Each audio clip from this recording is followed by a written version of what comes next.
Welcome, everyone. This is AllMinusOne, and I am Bill. Happy New Year. So we have Dahari already in the chat. He says, I always laugh at the came here to chew gum and kick ass. Yes. Yeah. One of the greatest lines in film ever. I have a special soft spot in my heart for They Live, though, because basically I grew up with that movie. I'm older than the movie, but it came out when I was pretty young, and I saw it pretty young. Probably 8, 9, 10 years old, something like that. So in any case, guys, for the housekeeping stuff, my apologies for not streaming over on the It's Just for the Memes Wednesday. Actually, apparently I had Sniper and Big Nick lined up to come on the show, and I completely forgot about it because my week has been crazy since the week before Christmas. So, I just started a new job. I've been working hours I'm not scheduled for. My well, let's see. The other week, the week of Christmas, that Monday, I think the dog died. Some other stuff happened. I don't remember. We had my wife's family coming to town. That takes up time. And then Christmas, all that very busy. Then she went and took her mom home. And basically got home a few days ago, but while on the trip had blown a tire before she even got to her friends who she was going to stay with. So crazy stuff. And then my daughter and all, and not my youngest, but my oldest, has been really sick and just stuff, right? So, and we're going to talk about sick and the coup fear in a bit, and Omicron, because it seems like there's good news. And with that, I will say this, that whatever I say today might get me yeeted, or at least for a week. So if there's some reason why you guys don't see me stream next Sunday, because I'm going to try and make sure if I miss any other streams, this one I'm going to do. I like to do the Inch Just for the Memes, but I hadn't heard from Tank. And so I was exhausted. Just a lot of stuff going on, and just to not really have the mental space to put together the show. If I had other people helping me out with the show, which maybe eventually, if we get a big audience, big growth, that might be able to happen, make the show more dynamic. But as far as it goes right now, it's just me. And so when people come on, it's them helping me out. Tank pushes buttons for me, provides someone to laugh at jokes. So anyways, Dahari said, how's that job going? It's going well, man, making good money. It's I'm doing delivery stuff, so I'm not going to disclose all the details, but basically, the more I get done, the more I get paid, and I like driving, so it's nice. And it's hopefully, I don't know how long I'm going to do this, but 6 months to a year, hopefully I can get a good amount of money in the bank and take care of some debt and other things that my wife and I have that need to go away. It's like I always say, I don't really know what to do with my experience. It's kind of difficult. I can do just about anything. I'm intelligent enough. You show me how to do it, I can get it done. But people always want all these experienced people, as if an experienced person is better. And it would seem to make sense that someone who has experience in a job might be better at it. But I've worked with plenty of incompetent people over the years who have been in jobs for a very, very long time. So I don't know what experience has to do with getting things done efficiently or correctly. So, but whatever. So it's just, it's whatever. I don't find any shame in blue collar work. It's what I always like doing. I don't ever see myself as being paid for intellectual endeavors. Not really my bag when it comes to work. It's too tedious for me, and too artistic. I like things to kind of flow and come to me, and to contemplate it, think about it for a while. When you do intellectual work in a job, that's not what you want, right? They want you to produce constantly, and that becomes difficult. So that's what like this is to some degree. And that's what, the Inch Justify the Memes is. But I'm my own boss. So it doesn't matter if I do things on whatever schedule. So, I mean, really, you guys are my boss because you're the ones who support the show by doing all the things. And speaking of which, hit the like button, share, subscribe. The thing. I haven't been shilling that in a while, and I should. I know some people are like, "Oh, I never shill that." Guys who have channels because I think you should, and I know some people find it annoying. Whatever. Frankly, I don't think about it sometimes when I watch a video, which is why I bring it up. Also, there's an Entropy. You can go to Entropy to leave a super chat if you would like, or just go over there and talk in the chat, which is a free speech zone that is linked in the description on YouTube and DLive. There's a PayPal there. There's other stuff that you can look at if you want to support me in any way. So let's see. Samuel says, "Evening, everyone. Happy New Year." Dahari says, "ABC announced that 456,000 people are infected, which doesn't mean anything in terms of how many have tested positive." See what they did there? Yeah, yeah. Well, I'm going to show you some stuff, like I said, if I don't get yeeted. But first, I want to talk about, I don't have any articles brought up about it, but I want to talk about the Jack Murphy thing for a little bit. And by the way, guys, this might be like a hour and a half long stream because I am supposed to be at work by 6. I want to make sure I have enough time, We'll see. We'll see. But Jack Murphy has been all over the YouTubes, and understandably so. I watched iHypocrite a little bit last night in his stream after work. I didn't watch the whole thing, and he was talking about it, and he was saying how he wanted to cover it. A lot of people have covered it. Jeremy of the Quartering, of course, Jeremy Hambley. He's been covering it for personal reasons, more or less, because Jack's been going after him. And here's the bottom line to it. Jack did stuff to make money, to get rich. I think that he wrote a book, From Democrat to Deplorable, which made him somewhat famous in Republican spheres. Jack has always been a DC liberal. Even still, if you watch him, he says DC liberal type stuff, although he's a little bit more conservative. Jack's thing is he is in the man sphere because, well, much like myself, he went through a traumatic relationship and divorce and whatever else, which I think personally probably led him to do some of these sexually deviant things. Now, a big difference is I talk about how I was a sexual deviant, not because I'm proud of it, but because I don't believe in hiding the sins of our past. Now, mind you, I've done other things that are pretty heinous. I was, I mean, don't get me wrong. I'm not like this terrible, terrible person all the time or anything, but I've done some pretty heinous things, and most of you have too. Most of you have done pretty horrible things in your life that no one knows about except for you.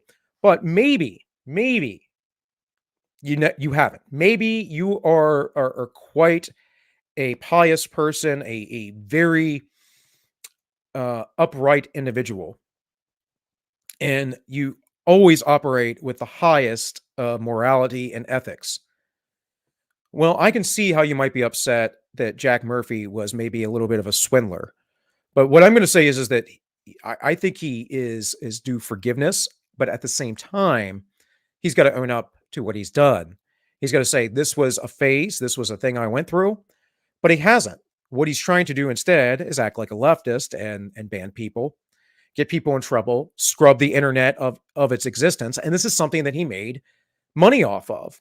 This was an issue I had some time ago with Candace Owens. And if you remember, when she initially kind of came out on the conservative side, she was Red Pill Black on YouTube. Now, with that, there was a bunch of drama with Candace. And then I come to find out with that drama, it was partially with Blair White, that she was originally, I didn't know this about her till then, she was originally doxing people or creating a website to dox people for online harassment. That was a whole thing. Dave Rubin did a whole thing with her and Blair White. And then, of course, Candace goes on to Joe Rogan and she doesn't know what she believes. And we see this a lot. And so Jack fell into this conservative political sphere. He lives in DC. Tim Pool seemed to take a liking to him, so that helped prop him up, right? He was on Tim's show every Wednesday for a while. And mind you, DC's a hop, skip, and a jump away. So if you are in the DC area, you can get to Tim's house in like just about an hour. So why wouldn't Jack be a regular guest? And especially when they're trying to prop up the manosphere thing. Now, just the other day, Tim had Owen Cook on. Now, I didn't watch the episode, but I saw that he was on. Now, if you guys don't know, Owen Cook is a lifestyle coach, basically a dating coach. I don't keep up with him anymore, but he has a company called RSD, Real Social Dynamics. And I know about them because, well, I used to follow them. I wasn't into giving them lots of my money, but I used to study game, and they were one of the groups that I liked because it wasn't about tagged lines. It was about self-development. It was about yourself. It was about how you interacted with women. And I still think game is a very important thing for men to learn, although I don't think that you should be manipulative, right? Those are two different things. Like, just because you know how to interact with a woman and act like a man or provide attraction or whatever doesn't mean that you're being manipulative. Some of the game stuff is very manipulative. So I don't like that aspect of it. But, again, I was in a place where I was a sexual deviant for a while. And I think for me, I have this pity for men and what's become of men, and that very few people are saying, hey, men, stop blaming women, stand up, take responsibility, and live better. And for a while, I thought Jack Murphy was one of those guys. And what he has exposed of himself is that, much like Candace Owens, he's just some guy. He's into this stuff, but he doesn't really know where he stands. And I've seen that more and more often in recent interviews with Tim Pool. For instance, his stance on the jab and like his children. So there's a lot of stuff going on there, and basically, I feel like Jack got some notoriety. He got some fame. He's making a lot of money on the liminal order. I mean, when I heard about that, I was like, wow, $1,000 a year, huh? I don't know how many people he has in the liminal order, but you can imagine if there's 100, 200 members, Jack's doing pretty good. So, even if there's 50 members, if I charge 50 people $1,000 a year, I'd be pretty happy with that. I'm not a money hungry person. I live pretty Spartan, but still, that would be nice to just have that kind of passive income, if you would. So I'm hearing with this that Jack is Jack's a cuck, which, yeah, I mean, that seems to be the case based on the article that he wrote that I'm not going to go through because it's been covered a million times elsewhere and you guys can look it up. But other things that he said, he's talked about having sex with men. Now, I don't know how much of that was true or theater. I don't know what's recorded and what's not. But saying a thing, people often do to get to garner attention, is not the same as doing a thing, right? And that has to be understood as well. So what was Jack saying? Jack was saying something to basically call attention to his channel so him and his girlfriend or wife or fiance or whoever she is now could make money. What's confusing to me is why did Jack think that this would not come out into the public? Why did he think he could hide from it? Why did he think he could cuss out Sydney Watson, which I've heard different opinions on. iHypocrite last night was saying, well, if it was a man, it would be different. I don't think it'd be any different. And now he was saying because men banter back and forth. They jest, right? But so do women. And I think Sydney's the kind of woman who actually would do that, does do that. But I don't know her, never met her, don't know. What I do know is that when someone asks you a question and you look at them and you're like, yeah, use some common sense. F you. No, heartfelt F you. It doesn't look great. And we all lose our cool. So I'm not going to get super chide him for that. But what he should have done is taken it head on. That would have been the thing to do. So in my beliefs about being a good man, about the ethics and morality of masculinity, You always own up to your mistakes. This is key to any sort of leadership. The minute you bury it, the minute you stop talking about it, the minute you obfuscate your responsibility, you lose everyone's respect. So you always have to take ownership of your mistakes, and of even if you did a mistake that you were conscious of that was something sinful or wrong, right? You have to talk about these things. And if you don't, it's going to come and bite you in the rear, as it has with Jack. And like a lot of people said, if he just was quiet about it, it probably would have blown over. Um, so this is a really kind of crazy thing. So again, I've appreciated some of Jack's comments in the past. I like him, but another similar case we're seeing with these people, right? As someone like Carlin Born Shinko. I always forget the spelling, so I always mess up the pronunciation. But Mikey Harlow did a stream the other week about her and her lies with receipts, as he would put it, and then he was on Adam Krigler's show, and the same thing. I've covered her in the past with some things. I again liked her, but some of these leftists who are becoming conservative leaders, you really have to watch out for, folks, because they are, like in the past, confused. They don't know what they truly believe, and deep down still have and hold some of these leftist beliefs. Now, again, I don't know about Jack fully. I'm not here to talk trash about Jack. I understand that Jack was in a place in his life. I was in a place in my life. I did some crazy, crazy things. I had a girlfriend that I basically was willing. I mean, it didn't last long, or we didn't do anything, but I was basically willing to have this like open relationship with, that I didn't want to have an open relationship with, just so I could still see her. And at the same time, I was definitely seeing other girls. So this, I'm not proud of that. I remember I was talking to my sister because I was really struggling emotionally, and I talked to my sister, and she was like really shocked. And my sister's, I don't know, she's like a kind of moderate, but she's like it depends on the subject or the issue. But when it came to something like that, my sister, she's basically been with the same guy for nearly ever. And since I was in high school, and those things were kind of shocking to her. She got a bunch of kids and stuff, and it just, I was in this place. I was really confused. I was praying a lot for God to kick me in the butt, and He did. With another relationship, well, that all happened sort of around the same time, and all this came to a head, and it drew me closer to God through my suffering and my sin, actually. And this is an important thing to understand, because this is actually in the scriptures, and it's definitely a belief that I know the Orthodox hold, at least.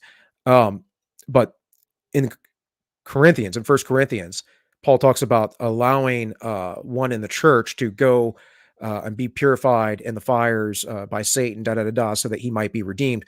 Well, this idea is that God lets you have your sin, have your evil, have your decadence, so that you can be broken and come back to Him as the prodigal son, if you would. And this is what freedom and love is about, folks. God doesn't force anyone to do anything, unlike what the Calvinists believe. Their free will is ultimate love. And so again, I went through these things, and I wasn't like this when I was younger either. I mean, this was after I was destroyed from a marriage, and it got compounded because the psychological damage that happened got compounded with a relationship about a year later that I had with a woman who was like a narcissist. So I draw into these type of people, or used to be, at least. And I finally came to the point where I had to realize I had to do this work on myself. I came, and this was drawing me closer and closer to God, and my spiritual life. And I eventually became celibate for a very long time. And no, I did have some hiccups in that. Well, again, admittedly, I'm not perfect, guys. I mean, I went a period of time, and then, things happen, because that's it, again, I'm not here to sit here and act like I'm some perfect person. But I wanted to talk about this because Jack Jack talks about, masculinity and the feminism and how male culture is destroying these guys and divorcees, and this is all MGTOW type stuff, right? This is all um, game stuff, but there's got to be a level beyond that. So I used to go on Reddit, where all the good men, I believe that was the one, and one of the things that they say in that one of the things that's going on in that Reddit is they're like, never blame men. And I'm like, no, I blame men 100% because you're the ones that actually have the power. You're the ones that have the ability to be ultra stoic. Not that there aren't women who aren't ultra stoic, but it's more rare, right? You're the one who has the ability to keep your cool because it's how God created us. It's how he structured us. And what we've done is we've allowed the emotionality of women to take over. And this is a big part of our politics today.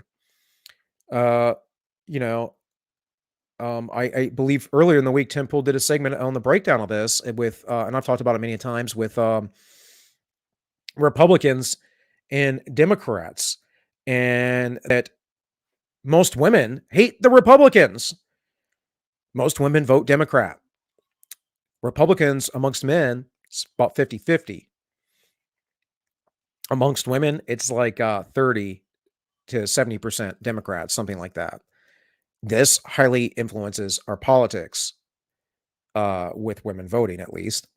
So, again, just some thoughts. And I don't know. I hope that Jack comes out and basically is like, I shouldn't have done all this, blah, blah, blah, blah, blah, yada, yada, yada. But I think he's just on damage control. I think he's panicking. I think he's feeling like a fraud. I don't know, though. I don't know. But what I do know is guys, never, ever, ever dare to pretend like you are a more righteous person than you are. Don't do it.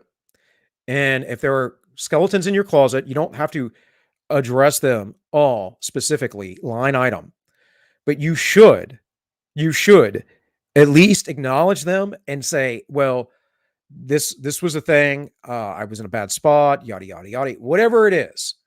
And if Murphy still, or Jack Goldman is his actual name, I guess he as a pseudonym didn't want to use that when it come off more Irish than Jewish, I guess. I don't know. But you know, I feel like this guy, he got thrown into the fray. He's been trying to figure it out. And maybe, possibly, he's just one of those guys who wanted to be an internet star, right? And I don't see his channel on. I am subscribed to his channel. I've watched some of his content. Um, I don't see his stuff a lot pop up, but like excuse me. Of course, I'm going to cough because I drank some water. I was trying to get my throat cleared there. But yeah, this guy came to prominence relatively quickly because of his book. Tim Pool helped prop him up. I heard of the book probably elsewhere. People were talking about him. He was going and interviewing folks. There were things going on, but his channel's not that big. If you go and find it on YouTube, it's under 100,000 subscribers. It might be around 50,000. I'm not saying that that's tiny either. I wish I had 50,000 people watching me. I don't really care so much. My number is like, I want 100, not 100,000. I want 1,000 and then maybe 10,000 and you know, be very, very happy with 1,000, honestly. Regardless, I could sit at this number of wherever I'm at, just below 300. I could sit here for years and I'm going to keep doing it. This isn't a matter of fame and fortune or something like that for me. Good Lord. Do you really want all that notoriety for one? I mean, I want to live my life. I don't need people going back and looking at every single thing I've ever did or all the stupid things that I've done or mistakes I've made. But for me, I'm doing this because I feel like I bring a certain perspective that I don't hear on the interweb. I want to build communities. I want to build the opportunity for people to join in this line of thinking and make connections and connections across the nation. I would like to have, sites across the nation of communities that we build that we know are like-minded. They're going to resist federal tyranny, and that's kind of a big part of why I do this. Anyways, let me look at some chat and we'll move on.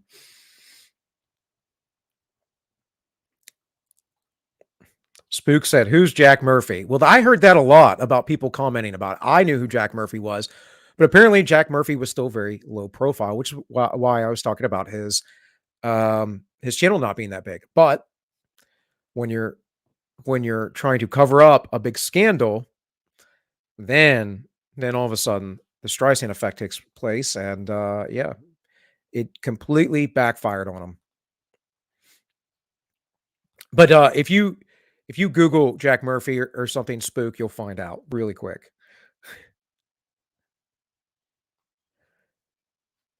You guys are talking here with each other. Spook said, "We don't do New Year's here." What month is it in the Islamic calendar, Spook? I'm assuming that's you're using that, right? And it's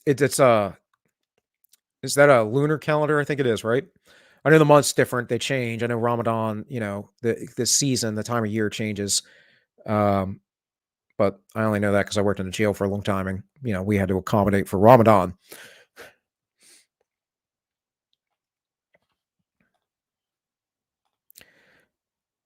In the last interview I see with Milo, he's becoming more religious and turning to Christ. Let that sink in. Um, yeah, Milo, there you go. You're saying he's not gay anymore.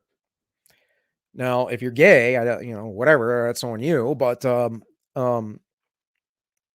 my bigger problem, I don't really care if you're gay. My bigger problem is the going after the children thing. But as far as your salvation in Christianity, well, yeah, because the only way to serve the Lord is through marriage and procreation, or eventually, around the third century or so when it developed, monasticism. Um, but primarily, and always has been a thing from the Jewish tradition to have children, and that's a big part of it. And all religions reject homosexuality because our natural state is to procreate. And that's generally one of the things that religions try and do is they try and their rules try to create boundaries for the society in order to keep the society healthy. And what we see is when there's more homosexuality, there's more um, hermaphrodism, right? When androgyny is more of a thing in a society, that's the collapse of it. This is a lot of the you can look at this in a lot of ways. You can see this all throughout history, but it's a lot of the arguments that Camille Paglia makes. If you're interested in reading up on these things, so yeah, and as far as I heard this once from a Catholic priest. I think he was an independent Catholic priest, but um, basically, like he says that just like him, he was called to God in celibacy. Now, the Orthodox don't remain celibate unless they're at a certain level in the church order, in the leadership. But of course, all priests in the Catholic side are celibate, are supposed to be. And he said, "Well, if you are naturally inclined to homosexuality, then you're called the same as I am to be celibate." And I think that makes a lot of sense. And then there are other gay people who full on just get married. I mean, to women and have families. Um, I'm not here to tell you what to do. I'm just saying, you know, people can change. He did what with men? Samuel. Also seems very mad about it, which isn't the best way to deal with your past. Yeah. Yeah. I mean, their quotes, their videos that he said he had sex with men, he liked college boys and yada yada yada. But I don't know if there's any video. Now, apparently there are videos of him doing other things, to himself. So, anyways, people change hopefully for the better. Absolutely. Well, hopefully people change. You want to get a black pill, a real black pill, a bleak view of humanity, go work out of jail for, maybe 5 years. See if people change. Um, I do believe that people can, but a lot of people never grow up. They don't care. They don't want to drive their lives. Yeah, they don't use the Christian calendar. Exactly. Although our calendar isn't the Christian calendar, spook. It's the it's actually the Roman calendar. So the and our months are actually off because of Julius Caesar and Augustus. Caesar Augustus. Two dates were added, so October is the 8th month. No more. It's now the 10th month. December is supposed to be the 10th month. Deca in Latin is right 10, or Greek or whatever that is. I think it's Latin. Whatever.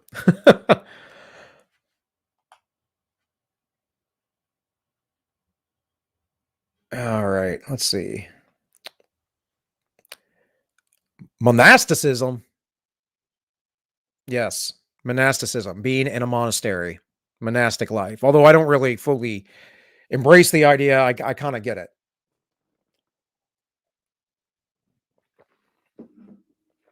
And these people were calling back to, in fact, the first monastic, if I am not mistaken, was was alone and living in a desert area. If people would come to him, bring him food and stuff, didn't have any money, like just for wisdom and advice, and that's how he survived. And many times he would have been fasting and other things. Can't remember his name off the top of my head, but then later on, the Cenobite monasticism, and not Cenobite like in Hellraiser, but the other the actual Cenobite, basically means communal living, right? That became a thing. But it's all a thing where they started trying to emulate, like, say, Paul the Apostle and John the Baptist. But these are conventions of the 3rd century. There wasn't monasticism before that in the Christian world. So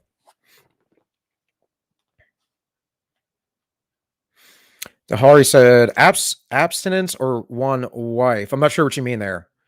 Deacons can marry. Yeah. Are you talking about in the Catholic Church? Deacons aren't priests, are they? I mean, I'm not Catholic, so I don't know. Anyways, guys, so I'm going to talk about the coof, but real quick, let's do some news stories other than the Jack Murphy thing. I'm not usually, you should know, I'm not usually here to talk about other YouTubers or internet personalities. I might bring them up, I might mention them, but I'm not here for drama. But I thought it should be addressed because it's a good lesson for everyone that you can't hide from your past, guys. You just cannot. The book that I've had sitting, but I will write, it will get done. And writing is actually specifically focused on that, focused on the idea of that your sins come back to haunt you if you don't acknowledge them at least and try to correct them. So, in other news, we have Stuart Scheller discharged from Marines. Unfortunately for them, the war isn't over. Excuse me. So, if you all remember, Lieutenant Colonel Scheller was the guy who came out. He said some stuff about the leadership and the bad pullout in Afghanistan, and he got into a ton of trouble. Probably would have been fine if he wasn't in uniform, but he was, and therefore, he had to be gone after. As well as this was very, very shortly after the insurrection, which was laughable. They're come to take over the government and overthrow it without any weapons. People died that day, Bill. People died. Yeah, the government killed them. All right, let me bigly this a little bit. Lieutenant Colonel Schellner, the United States Marine who was arrested for posting public criticism of the botched Afghanistan withdrawal, has been officially discharged from the Marine Corps. As previously reported by Human Events News, Scheller endured pretrial incarceration, defamation, and was issued a letter of reprimand and forfeiture of $5,000 worth of pay for 1 month after pleading guilty to all charges. And the military is big about that, man. They will take your pay in a heartbeat. They will bust you down in rank too. And they can do it really easily. They'll dock your pay, so they'll dock it and give you like a third or something like that of it. I can't remember. It's been so long, but that's the stuff that they do when you get in big trouble. And big trouble is just an NJP, because anything else is generally I'm going to do push-ups and stuff like that. Court martials are very rare. The letter of reprimand was less than what was recommended. Prosecution recommended a forfeiture of $5,000 of pay for 6 months in a letter of reprimand. Really? You're already kicking them out. 6 months? It's ridiculous.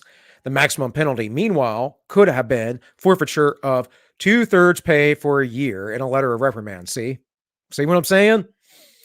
During the incarceration, Scheller was subjected to a gag order, but now that he is a civilian, he's planning a blitz. Out of respect to my senior leaders, I have done a single interview since this began, but now it's my turn. My television media blitz starts with Tucker Carlson on 4 January, Scheller wrote on Facebook.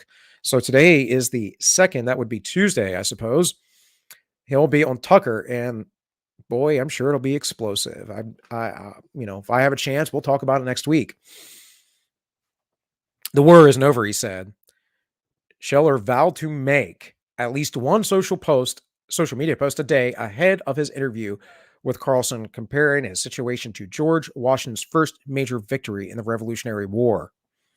Was it worth it? He continued. Well, unfortunately for them, the war isn't over. I think we just started at a turning point. The old system underestimates us then, and they underestimate us now. Yes, they do. They do. Now, me, a big thing I am trying to avoid here is violence. And the Civil War, guys, I know some people think this idea is crazy, right? Like I on Sundays generally will watch a portion of Adam and Sitch's show. They think that's a outlandish idea. Oh, I just can't see it. How could Civil War be? What are we watching? And then they'll go, well, but that back in the 1970s we had this kind of civil unrest. Yeah, of sorts. But did we have the government backing up the extreme left wing then? No, we didn't. In fact, one of the big moves to get rid of the extreme left-wing hippies by Nixon was to basically get marijuana outlawed. So the war on drugs was started, not the initial, illegalization of drugs, because all that was unconstitutional, but not the initial part of it. But the war on drugs that started under Nixon was to get rid of political dissenters. Bottom line. And they were all left-wing political dissenters, because Nixon was a neocon. He was a globalist. He was a guy who wanted to see a one-world government. Hence the things that he did, opening up China, getting rid of the reserve exchange standard. Mind you, that was not the best standard, but it was better than the complete fiat standard that we have now. So let's read what some retired general had to say about this.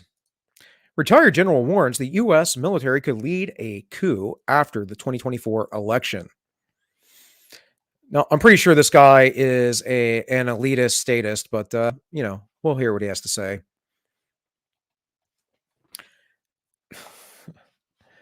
All right, let me bigly. As the anniversary of the insurrection at the U.S. Capitol approaches, 3 retired U.S. generals have warned that another insurrection could occur after the 2024 presidential election and that the military could instigate it. The generals, Paul Eaton, Antonio Taguba, and Stephen Anderson made their case in a recent Washington Post op-ed. In short, we are chilled to our bones at the thought of a coup succeeding next time, they wrote. So if a coup were to succeed next time, since last time apparently was a coup, even though it was the government who killed people and had the weapons and actually pulled the coup. Remember, Nancy Pelosi was trying to do some things with the military. Remember, she was trying to command the military over the commander in chief. So if next time is worse than a little tiny riot by people that are frustrated with their government because they haven't listened to them in up teen years, what do you think that's going to mean? What do you think that's going to be? Now, mind you, I don't give a lot of credence to this nonsense because I think these guys are part of the deep state, and this is all not. I mean, I think we're in the midst of a civil war. It's a cold civil war with skirmishes, but these guys are putting out propaganda and signaling to basically say, well, the government has to step in, and we have to do things. We have to eliminate our enemies. So it says below are the highlights of the conversation. How could a coup play out in 2024? The real question, does everybody understand who the duly elected president is? If that is not clear-cut understanding that can infect the rank and file, or at least any level of the military, and we saw it in 124 retired generals and admirals signed a letter contesting the 2020 elections. Well, yeah, because despite all of the gaslighting, there was a massive amount of evidence that there were shady things going on. Whether shady things happened or not, you could maybe debate, but please do not pull the wool over anyone's eyes about saying that keeping observers out, bringing in ballots in the middle of the night, rescanning ballots, which was obviously caught on film and later caught in audits, didn't happen. And to act like election fraud isn't a thing and every election is insane, because it is a thing. Oh, it's rare because it's rarely prosecuted. Okay. Yeah. So then let's say then illegal steroid use is rare because it's rarely prosecuted, right? The drug use of steroids, anabolic steroids, and other types of performance enhancing drugs is rare because we don't prosecute it. Same logic. Now, I know that's an absurd statement, but that's the point, right? Because when you make an absurd statement like that, oh, election fraud is rare. No, you just don't do the audits. You just don't prosecute people. You just don't want to call it out. I think every election should be audited. I don't think any result should be in until it's audited. I think we need to rework that system somewhat. I think we should be voting, and maybe the new president should be determined not 3 months beforehand, but 6 months beforehand. Maybe that might be what we should be doing. I also think voter rolls should be purged, and I don't want everyone enfranchised. And that's not because I'm an elitist, not at all. It's because I want people who are in society, participating in society and being active members of society, to get a vote, and those who are takers to not have a say in how much they can continue to take. How worried is he on the scale of 1 to 10?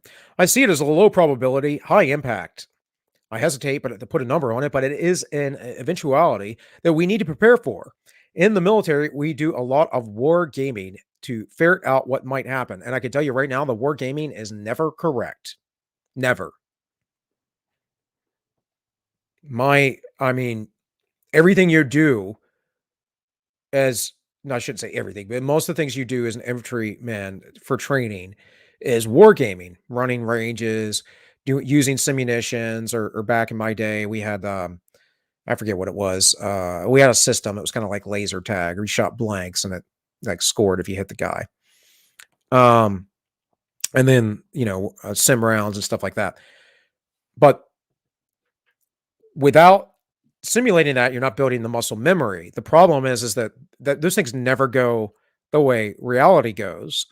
In real war, you don't act the way you act in a simulated firefight because you're actually a little bit more worried about being shot. Like the stakes are a little bit higher when your life and your buddy's life is on the line. It says, you may have heard of the Transition Integrity Project that occurred about 6 months before the last election. We played 4 scenarios. See, Transition Integrity Project. This was set up to basically gaslight the public and saying that Donald Trump wouldn't leave, which was absurd. Like there are no indications of any of this by Trump's behavior other than, well, Trump, Trump, the media's words about Trump. Excuse me, that's a total misspeak. Not Trump, the media's portrayal of Trump. Not to the degree that the United States is compromised today, as far as 39% of the Republican Party refusing to accept President Biden as president. No! First off, he's in office. Second off, did not the entire 4 years of the president, Donald Trump, did not the left. He's not my president. Oh, he cheated. It was Russian bots. F Trump, F Trump, F Trump. Did they not do all that? These guys don't have an ounce, a singular ounce of ethics or morality. Their heads are up their own butts, smelling their own farts. Apparently, there's no self-awareness. Biden, a compromise nonetheless. So we advocate that the particular scenario needs to be addressed in the future war game held well in advance of 2024. And that's kind of scary. That's kind of scary. Well in advance.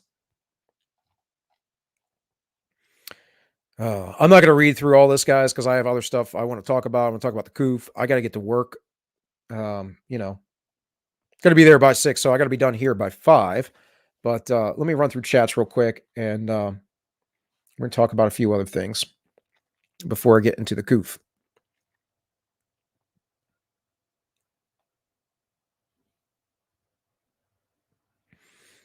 Opus Dei. I mean, you're going to ask me, probably, Samuel, you're going to ask me about stuff I'm not aware of. Unless you're asking somebody else.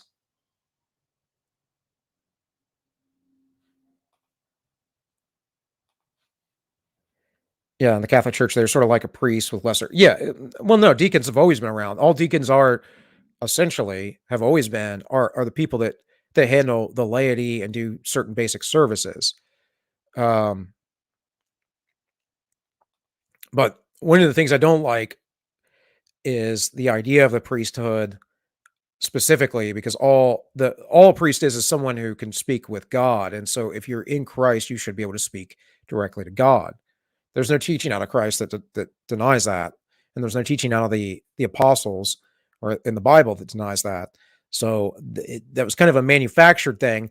But I also get it that you do need to have people who are spiritually mature leading you, right?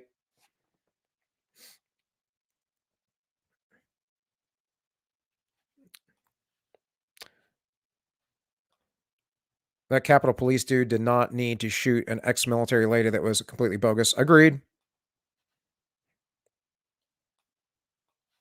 Michael Bird. A bad mark on your credit can keep you from getting a promotion. I don't know what that's about, but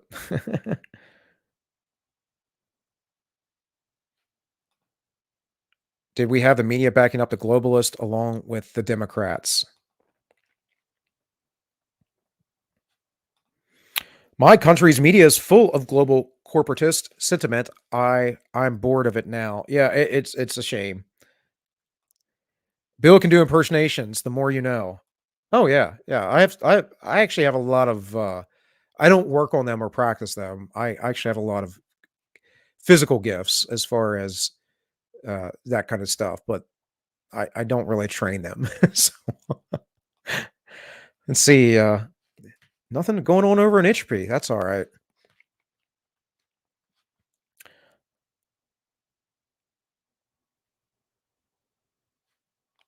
You're in the middle of your year. Okay. Okay.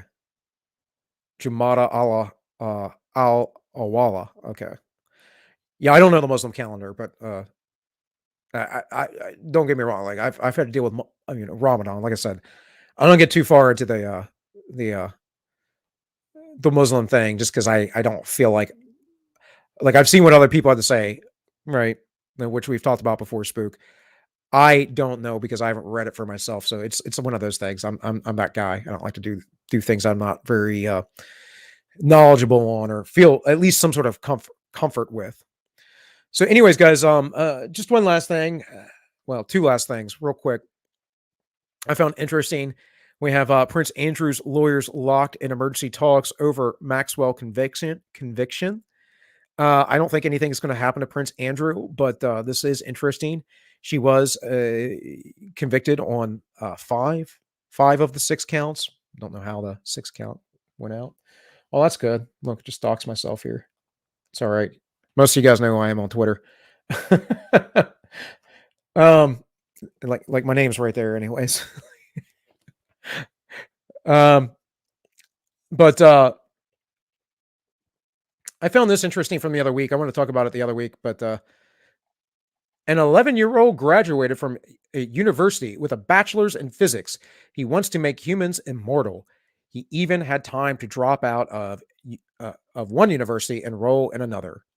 So this kid is 11 and's already got a bachelor's degree. So apparently he's some genius. But the reason why I bring this up is because genius, the old Dengen, which by the way, genius comes from uh, ancient metaphysics, the Dengen genies, right? And they come from disembodied spirits that possess you. Interesting, that word. But this kid might be a genius. He might be quite intelligent, but it doesn't mean that he has wisdom. And I mean, his heart seems to be in the right place. He wants to make sure people don't die. I also don't know if that's great because immortality, at least in this life, in this accursed life, is probably a curse. To watch all of your friends grow old and die, to watch all the tragedy. How long can you take it? I mean, I know old people. I have an old person, an aunt, and in my life, and I'm pretty sure she's ready to go. I know my wife's grandfather has said numerous things to the same. I mean, once you live so long, you get to a certain place. It's like, man, do I want to really keep going? I'm not saying, I'm not encouraging suicide or anything, but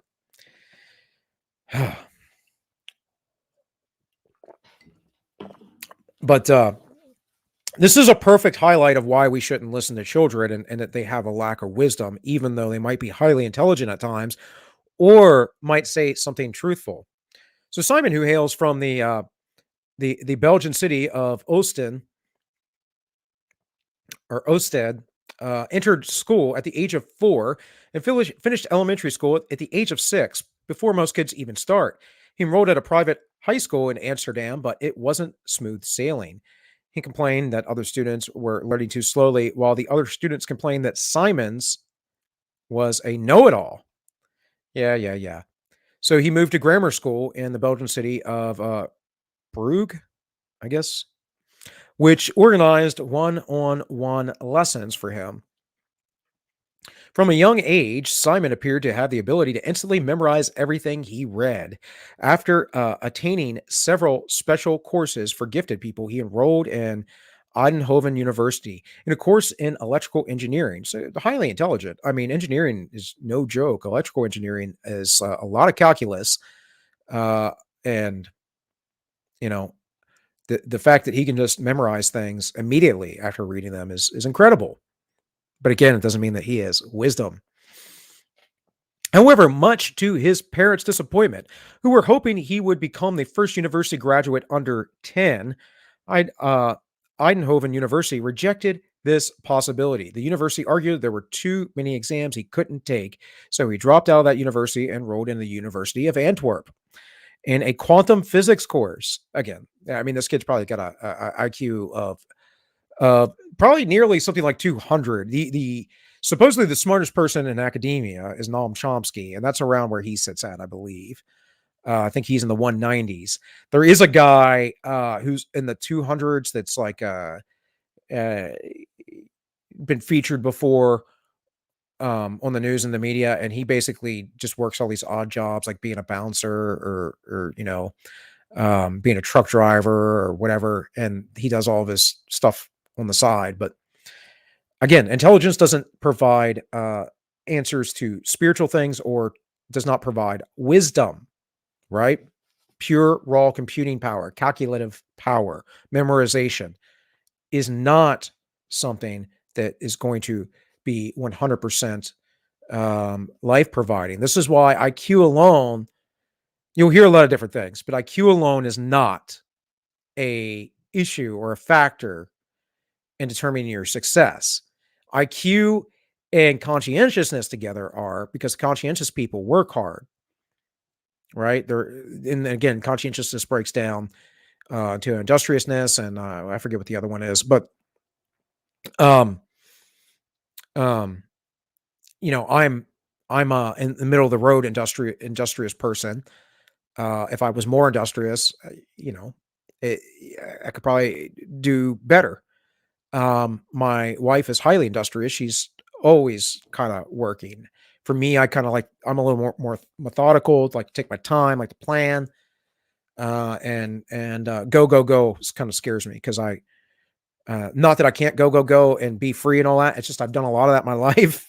So I kind of like to sit back and take my time, because when things occur, when I'm just going, I haven't thought about the potential negative consequences of a thing. They often come up, and or being aware uh, of making adjustments on the fly, right? Those kind of things. So, anyways, different aspects for different people, and and that's for me and my wife. That's in part we provide balance for each other, right? So now Simon 11 is already a graduate with distinction, and he has big plans for the future. I don't really care if I'm the youngest. It's all about getting knowledge for me, said Simon in a report from the Dutch newspaper, Die Telegraaf. This is the first prize piece in my goal of replacing body parts with mechanical parts. Immortality is my goal. I want to be able to replace as many parts as possible with mechanical parts. I've mapped out a path to get there. You can see it as a big puzzle. Quantum physics, the study of the smallest particles, is the first piece of the puzzle. And here's the hubris. God bless this kid for being intelligent, and he'll probably have several doctorates by the time he's 20 something. But let me tell you, this is hubris to the max. What implications does a transhuman movement like this, a transhuman ideology, bring? He wants to make people immortal by making them machines. I'm telling you guys, these thoughts, these attitudes, these spirits echo over and over again. And again, I'm not trying to chide this kid. I'm just saying. I mean, he lives in the Netherlands and or Belgium, and he's inundated with the modern culture, and this is how people think. And you're looking at a very progressive, modern type society. It's not even a thought to him. Oh, I'll just basically, I'll figure out how to make man into a machine. And it's great sci-fi, but I don't think people understand what we're going to lose with that. And that's all I'm going to say on it for now. Oh, them Belgians, though, terrible history.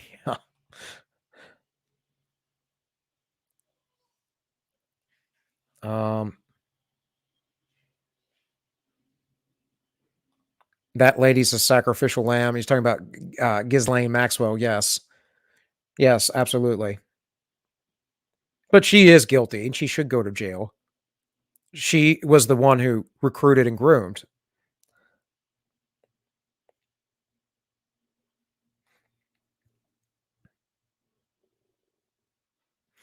True, but I think what he's saying is living forever, Dahari. I'm actually fine with like a prosthetic. You lose your arm or something, but this gets into the debate, the cyberpunk debate about do you lose your humanity the more machine you become?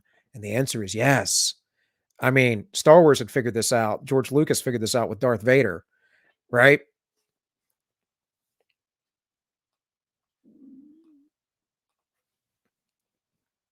Photogenic memory?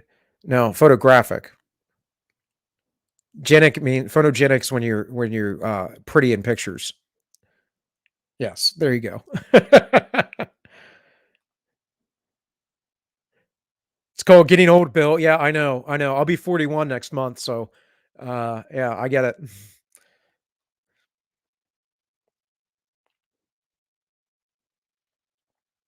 Yeah, exactly. Exactly. Well, I believe in Belgium, you'd be exposed to a lot of it. All right, guys. So let me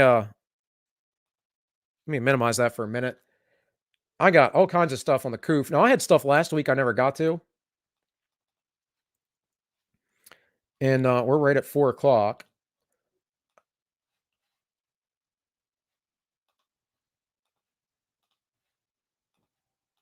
So we're going to talk about stuff from last week, and then we're going to get into stuff from this week. Um, I didn't get a lot of time to completely get some of these other stories organized, but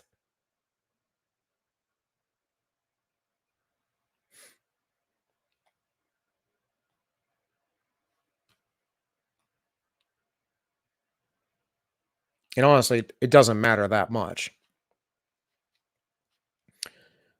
So let's start here.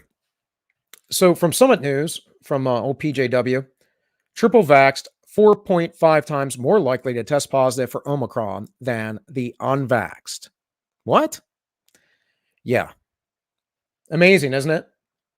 4.5 times more likely. Now, I had someone in my family talking over the holidays talking about how breakthrough cases were very rare and yada, yada, yada. And I'm like, you don't look at the data. The data does not claim that at all, and it hasn't for months. I told you guys, by the way, we're going to talk about this. Second hour of the show. If I'm not here next week, it might be because of YouTube. YouTube yeeted me. I should be here tomorrow, by the way. That makes a lot of noise, me getting my water. I should be here tomorrow, Monday, for Monday meditations, and I will hopefully be finishing up the anti-militarism of Christianity, early Christianity. And the reason why I know I'll be on tomorrow is because I don't have to work tomorrow, so there's no excuse.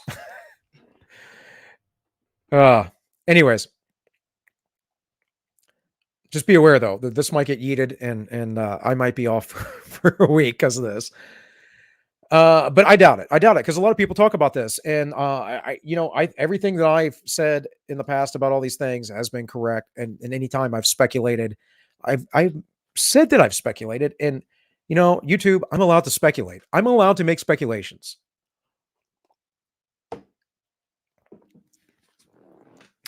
According to figures released by the UK government via the Office for National Statistics, people who are triple vaxxed are 4.5 times more likely to test positive for Omicron than those who are unvaccinated. The numbers are illustrated.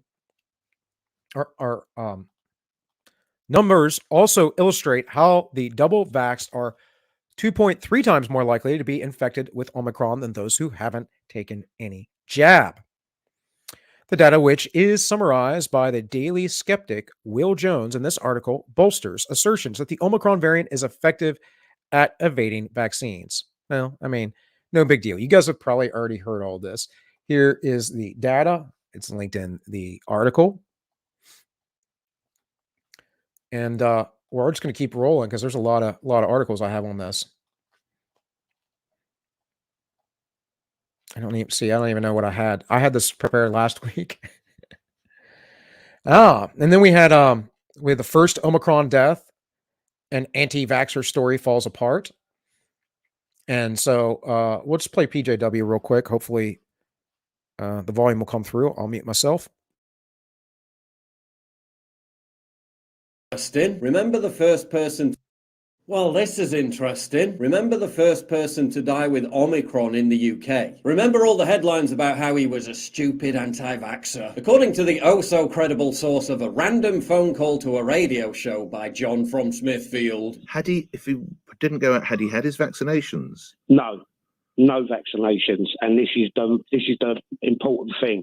He weren't vaccinated at all. We heard how the dude was a stay-at-home elderly recluse, but also somehow in peak physical condition. He was healthy. He was a recluse, to be honest with you. He never went out.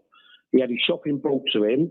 The only place he went to was the bin outside the block he lived in and a post box. We also heard how his death could have been avoided if he just didn't believe all that crazy talk about the jab. What was his reason for not getting the vaccination, John?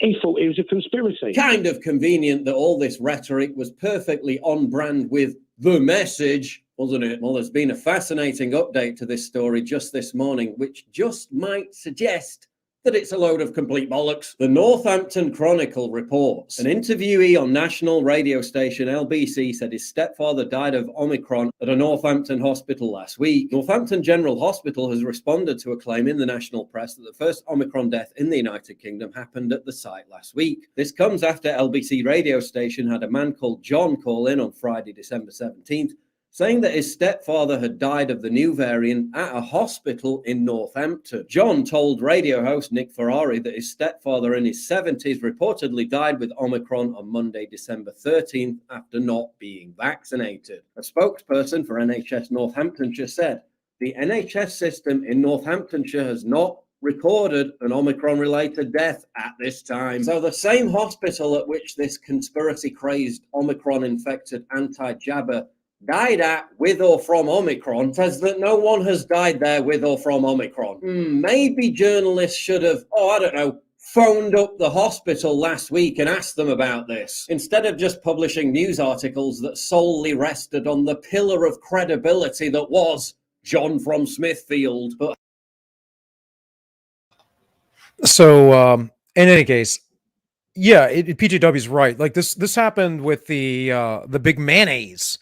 The big mayonnaise scandal that this one company had to be doing, selling so much mayonnaise that the costs have gone up so high, yada, yada, yada. And Tim Pool just called the restaurant and got a quote because, journalism and stuff.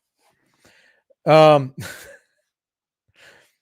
I don't know what else I have here. Like I said, I haven't even looked at these. I haven't had a ton of time. I had these kind of in order in a way, but we're going to get to what I picked up from this week, from the day. They face accusations of fear mongering. 75% of COVID patients in England's hospitals tested positive after being admitted for something else. This is not just in the UK or in England. This is all over. This has been the norm. This was Christmas Eve that he released this article. That's what we are seeing. We're seeing people go in and they're like, oh, I broke my arm. Oh, I have a bad cut. I need stitches. And then they get tested for COVID and sometimes are admitted. It's the admission, though, isn't about necessarily COVID. It's about the other thing that they're there for.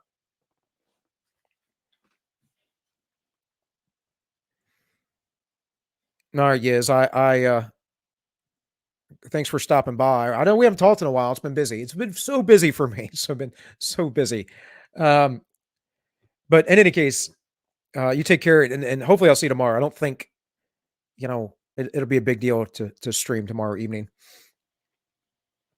So, what do we have here? Lastly, on this front. Americans are fleeing blue state cities. Right. And again, it's a video. I had this stuff prepared, like I said, the other week. Where are we at here?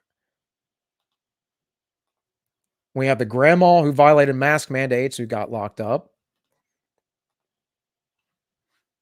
Don't do that. The only reason why I'm not opening them all, folks, is because if I do,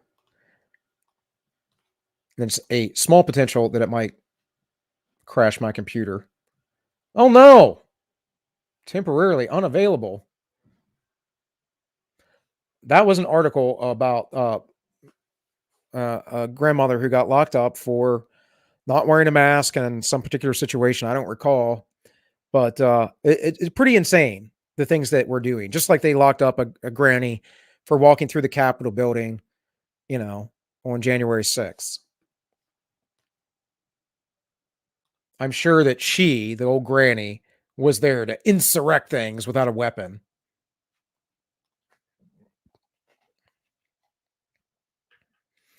So this says, as mandates rolled out, dozens of politicians invested in vax companies directly profiting from their own policies. Imagine that. Corrupt politicians are lining their pockets with the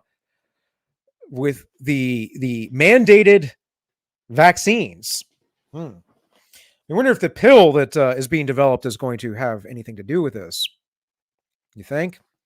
Just leave that up there. U.S. experts question whether counting COVID cases is still the right approach. Now, I believe we had this in chat really early on.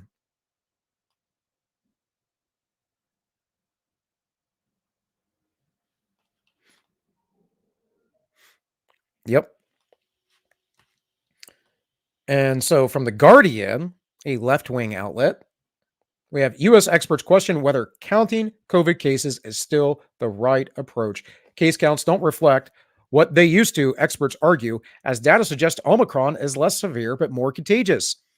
It's 100% less severe, and the South African data seems to show that it protects against other more deadly variants or gives some protection. Mind you, what the mRNA vaccine does is gives you protection against the spike protein and the spike protein alone by making your body develop spike proteins. Now, it's not the same exact spike protein, but it's weakened, but it still has an effect, and we all know about the effect that's been happening. But as far as I can tell from the data, it's not as severe as COVID. Or I've said this before in the past. This was again a speculation. Perhaps this has a genetic component. But if there's any genetic component, we know for sure it's your heart health, and often that's not actually genetics, folks. There are epigenetics to that. You are more. We see this with people that are like wartime and starving, even though they're not obese or any of those things, because of the stress, the inflammation levels, that for a generation or two afterwards, epigenetically, their children are more susceptible to heart disease. Well, we know this in the Black community and in most of the West, there is a higher susceptibility, probably because their diet originally from a few generations ago was much different than the kind of diet they eat now. Much like, we find the same thing with Native American populations, Aboriginal populations in Australia. They get sick, they get obese, they don't do well with alcohol, those kind of things because of their genetics. But one thing is for sure, if you have bad heart health, bad cardiovascular health, and that doesn't mean that you're an endurance athlete. By the way, folks, most endurance athletes are not healthy. I know you probably think that, but this is a misbelief, right? You go, but Bill, they can run forever and they can breathe so much and they're such good athletes. And I'm like, yeah. Do you know the systemic inflammation that happens in their body while that's going on? Go look up the data on marathons and triathletes, marathoners and triathletes, and their the amount of cancers and heart disease that they have. It's a lot higher than you would think. It's because they're overtaxing their system. Remember, the story of Marathon, the battle of Marathon, where we get the run, the marathon, the 26-mile journey, is that a guy ran back and forth between two cities and dropped dead of a heart attack to give a message that the Persians were coming. So just be aware of that. When you hear about like the super athletes and they're super healthy, and it's like, no, these guys are under a lot of heart stress all the time. If you carry extra muscle mass, your body's under more stress and more load. It just how it works, guys. Bigger people, especially, have more heart health issues. Again, it's the way that it works. It's just simple, basic anatomy, and there's a range for good human health. And once you start getting below that range, like in size and above it, then there becomes problems. Gigantism is a thing, right?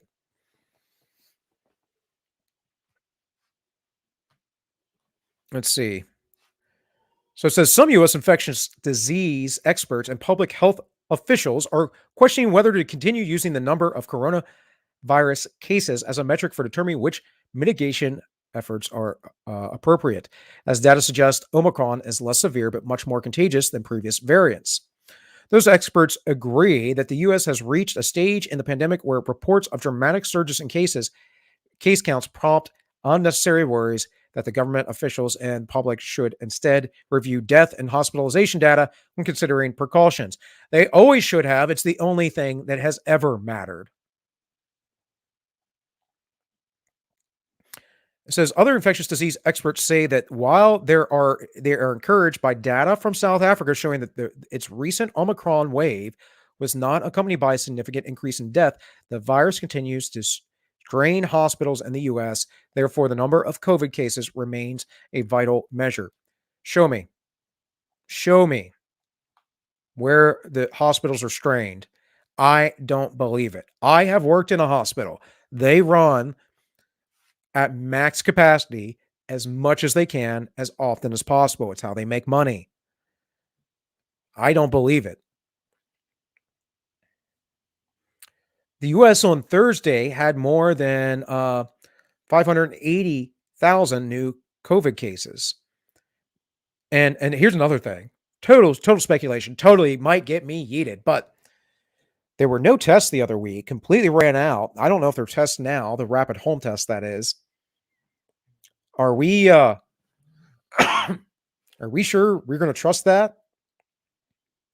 Like, I would suggest go to the clinic or something and get a real test, but are we going to trust the rapid home tests when they all disappeared and whatever else? Joe Biden went on about pills. Oh yeah, I'm going to order these pills. I mean tests. I mean pills. Yeah, the pills will be in. What's going on there? Is that, you think that has anything to do with the story I had up there with the people in the government investing in these things? I don't know. Nah, they're all morally upright folks. They're the most ethical people you will ever meet in your life. That's why they work for the government. The U.S. on Thursday had more than 580,000 new cases. The second time this week the country has broken its record for daily COVID cases, according to New York Times data. But over the past 2 weeks, while the number of COVID cases in the U.S. has increased by 181%, the number of hospitalizations has decreased, the number of hospitalizations has increased by 19%, and the number of deaths has decreased by 5%. So hospitalizations a little bit up, but deaths are down. It seems to be less virulent for two reasons, said Gandhi. One, we seem to have so much more immunity in December 2021. Yeah, if you had it before, mind you, 70% of people in the U.S. are vaccinated. But if you ever had it before, and we're all going to get it, folks, hate to tell you, it's endemic. It's here. We're going to live with it. Don't eat me, YouTube. It's the reality. It's been here for 2 years. Stop playing stupid games. You're not going to outvax this thing. It's not how that works. It's a leaky vaccine anyways. Stop it with the nonsense. Why do they put this propaganda out? Well, because it's about control. But stop with the nonsense. This was always here, was always going to be here. We could have been done over with this like Sweden last year. I mean, Florida more or less is. It seems to be less virulent for two reasons. And the first is immunity. That during previous waves, there are now 5 laboratory studies that show that it doesn't seem to infect lungs very well. Meaning it's more upper respiratory, it's more of a head cold. It doesn't get deeper into the lungs, which then also is why it's going to be less lethal, because when it's in your lungs, it's easy. Your lungs are right there, right? And they pick up blood, provide oxygen to it, and then cycle back into the heart and then distribute it throughout your body. Or not your lungs. Let me, I said that quite awkwardly. Your lungs provide oxygen to the blood. Your heart pumps it through and then back to itself so it can provide it with oxygen, because we all, of course, have aerobic respiration, aerobic energy. We need oxygen. That's how we work. So in reporting data on COVID, health departments should now take the same approach as they do with influenza, Gandhi said. That means releasing hospitalization and death data, but not numbers concerning case counts. But with the flu, it's not possible to eliminate the virus. Therefore, we should only focus on severity, she said.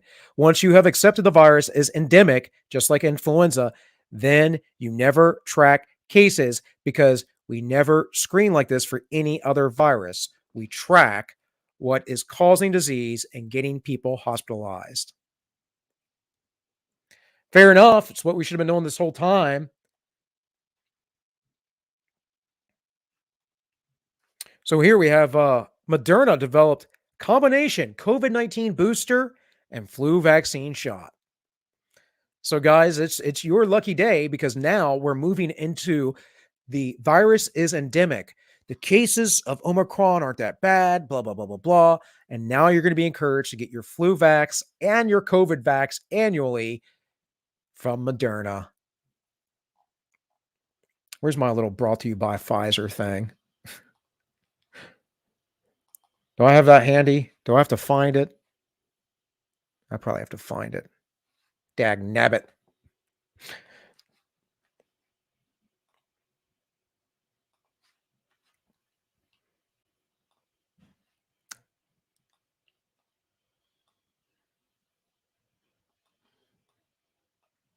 I'm going to have to get that uploaded in here. All right. Today we are announcing the first step in our novel. Yeah, go away. In our novel respiratory vaccine program, with the development of a single dose of vaccine that combines a booster against COVID-19 and a booster against flu, says Moderna CEO Stefan Bancel, who said in a press release. Bancel previously told CNBC in April that he hopes to have a booster shot ready and available by fall. Man, look how fresh and on time they are with that. It's amazing. I want to make sure there are booster vaccines available in the fall so that we protect people as we go into the next fall and winter season in the U.S. The question here is what about natural immunity? If you've already had COVID, then shouldn't you be rather protected by it? But there's nothing to see here, folks. There's only government officials that are investing in these things. Since the COVID-19 pandemic began last year, the U.S. government has poured billions of your tax dollars into a vaccine program. More than 19 billion of your 9 billion of your tax dollars were given to vaccine companies for research, and 22 billion of your tax dollars were then used to support vaccine distribution. The feds also shelled out 10 billion to expand access, and later announced 3 billion more to spend on an ad campaign to combat vaccine hesitancy. Billions have followed, and in spite some stages being heavily vaccinated, or some states being heavily vaccinated, they are still seeing massive spikes in hospitalizations. As a result of billions of your taxpayer dollars flowing into the coffers of Big Pharma, these companies have experienced massive windfalls, with Pfizer and Moderna seeing near exponential increases in stock prices, adding to the insidious nature of using taxpayer funds to bolster up bottom line of Big Pharma. These companies have taken a portion of those billions and used them to lobby against whistleblowers who would expose their crimes. That's going on for sure. Look at Project Veritas's reports. Pfizer has been lobbying hard to block legislation that would make it easier for whistleblowers to hold companies liable for corporate fraud, according to a report in The Intercept. Well, I guess they haven't completely gone downhill since Greenwald left. These laws have led to previous criminal penalties against Pfizer in the past, including a historical $2.3 billion fine for illegally marketing drugs not approved by the FDA. Now, this corrupt company is pushing once more, many possibly planning for a future criminal case for their botched vaccine studies. And it goes on about these things. For the sake of time, I will leave this be. But yes, lots and lots of money. Lots and lots of money to these companies in this fascistic system we live in. And can't tell you the truth about what's going on most of the time in the media. What we are breathing through our mouths and noses actually hazardous waste. Scientists find evidence of toxic chemicals in some face masks. Nuh-uh. You mean stuff I talked about like over a year ago on this channel was true? Ho, ho, ho. Go look up brown lung, folks. That's just one of the potential things. Let's see. I had another article similar to this. Like I said, I didn't get enough time to organize this today after I got up. Of course, we have Twitter suspends Dr. Robert Malone. I'll leave that be. It's not as big a deal. Here we go.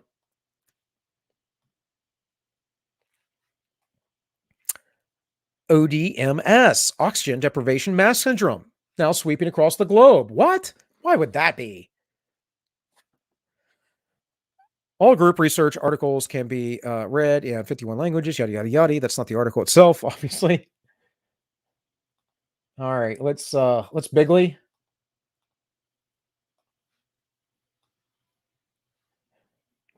Researchers reveal that prolonged use of COVID mask, homemade or N95, can cause anywhere from 5% to up to 20% loss of oxygen, leading to hypercapnia, excessive carbon dioxide in the bloodstream. Oh, okay. Well, that would also be hypoxia, not enough oxygen, but sure. Excessive carbon dioxide in the bloodstream, typically caused by inadequate respiration. Panic attacks, vertigo, double vision, tendinitis,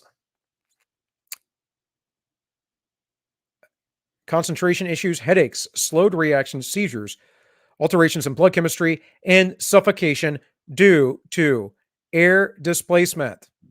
Senior scholars at Johns Hopkins Center for Health Security says wearing a mask for prolonged periods of time can alter blood chemistry. What are people doing every day in numerous businesses? This was released. Hold on. Let me get December 10th. Okay. It was first published. I don't know why it says the 8th. And then once again, we have the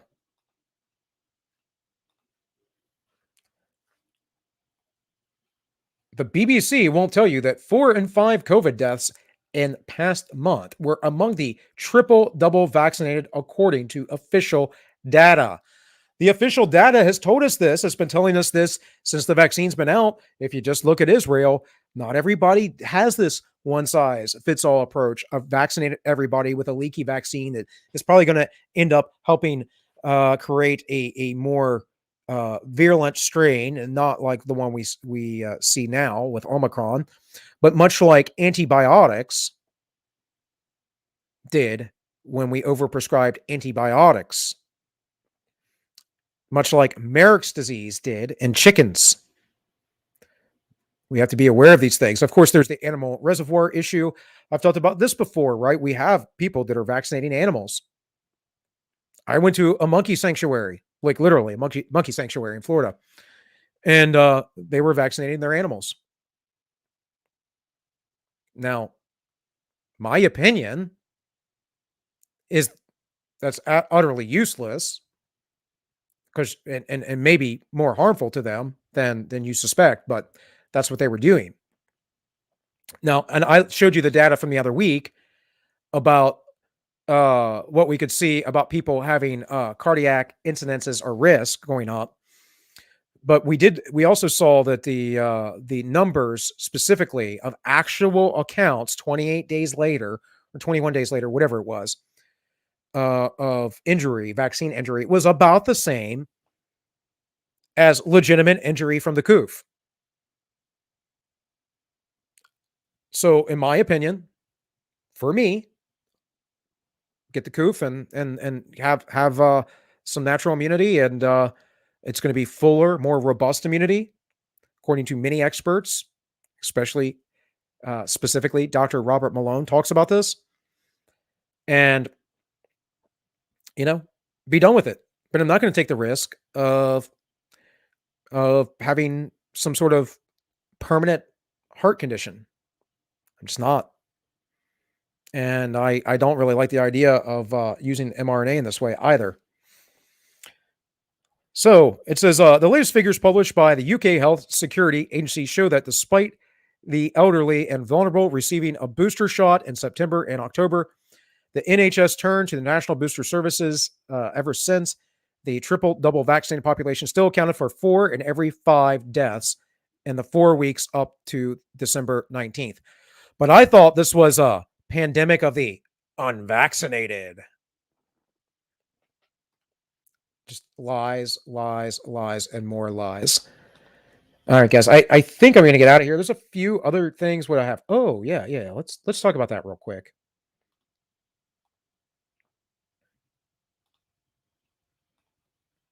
Just basically going to go through the headlines here. We have Justin Trudeau basically telling, Jordan Peterson basically saying to Trudeau, screw off. Not a big deal.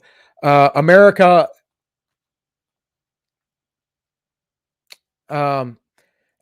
told to avoid cruise travel, even if vaccinated. Well, why would that be if we're, the vaccines are so good?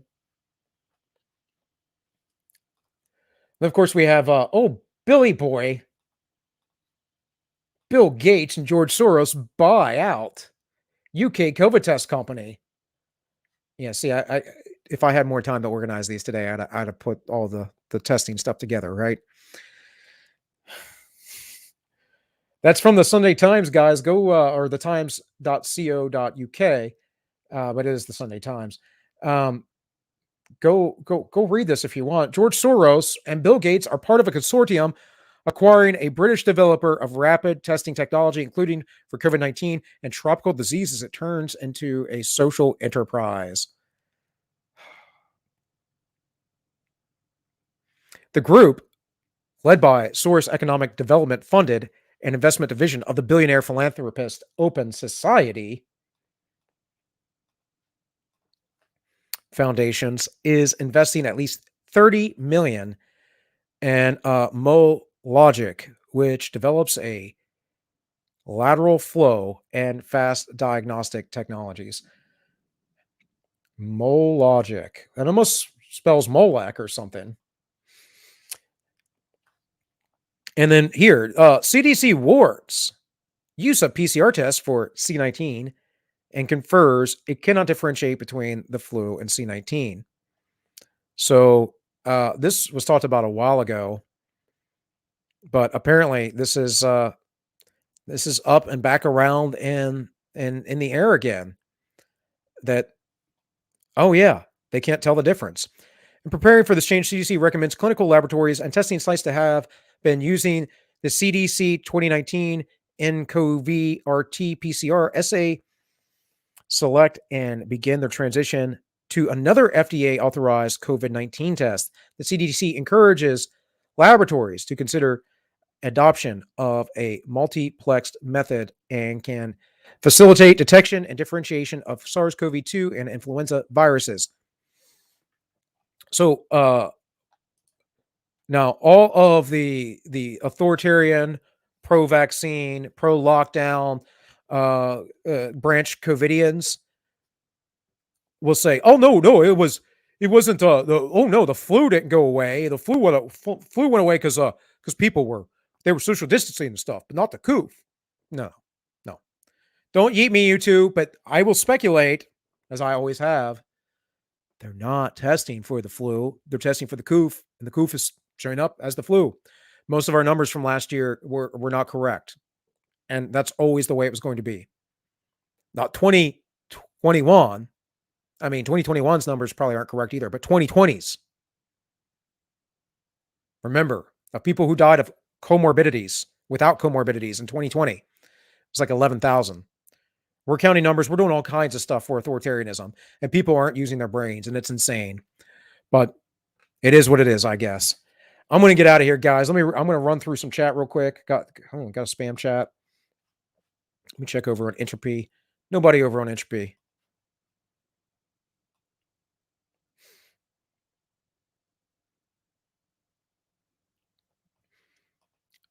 Omicron is just moronic, but spelt differently.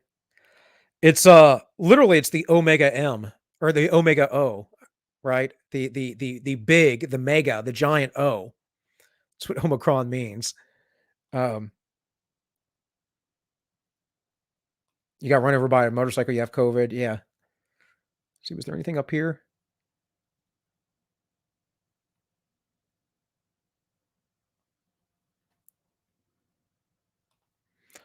Yeah, but there's a line in the first Star Wars. He's more machine now than man, twisted and evil. Old Obi-Wan. He's quite wise.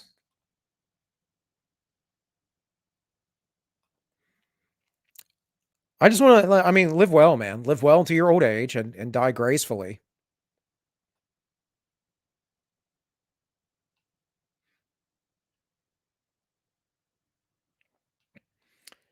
All right. So for those of you still with me or watching later, I might be on Discord of Dragons tomorrow. We'll see. Probably. But I haven't been on there in a while. Yiz invites me quite a lot, and I end up not going quite a lot because family, right?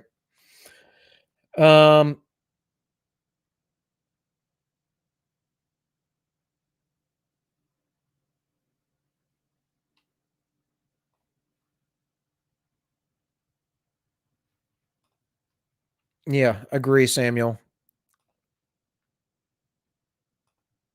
Right, exactly. You can say the same thing about the flu and other things, right? This was never about health. This was never about controlling this disease. This was about controlling you.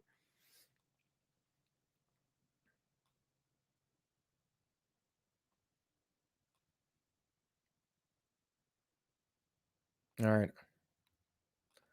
The Hari said, of course, it's all about the money. Let's create a crisis which needs a remedy, which needs investors. Scratch his head.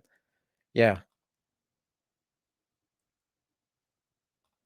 Russian bots visit my room. I do have my picture of old Pavel up there behind me. Wait, how do I do this? Is it that way? No, it is this way. There we go, right there.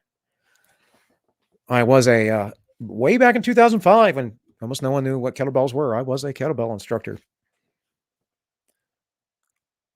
Brought to you by Pfizer. Please invest wisely and often. Yes. The longer strategy to dump down America, send the kids to public schools to dumb down everyone else, make them wear masks, oxygen deprived. Yep.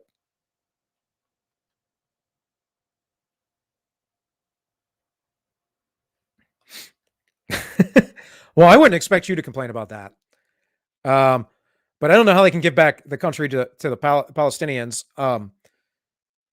because the Palestinians were put there after the Romans kicked out the Jews. So it's like, arguing over who owned land. It's the same stuff that that we're going through here in the United States about natives, and or at least in the West in general. It's just stupid. You don't know any of those people. You don't have anything to do with it. Yes, the legacy that they left, you're a part of, but it's silly to blame people for things they had no involvement in.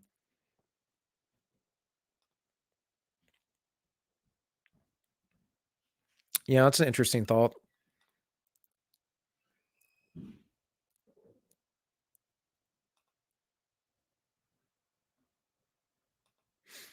All right, guys. So I'm going to get out of here. I appreciate y'all watching. This has been AllMinusOne. My name is Bill, and I wish you all well.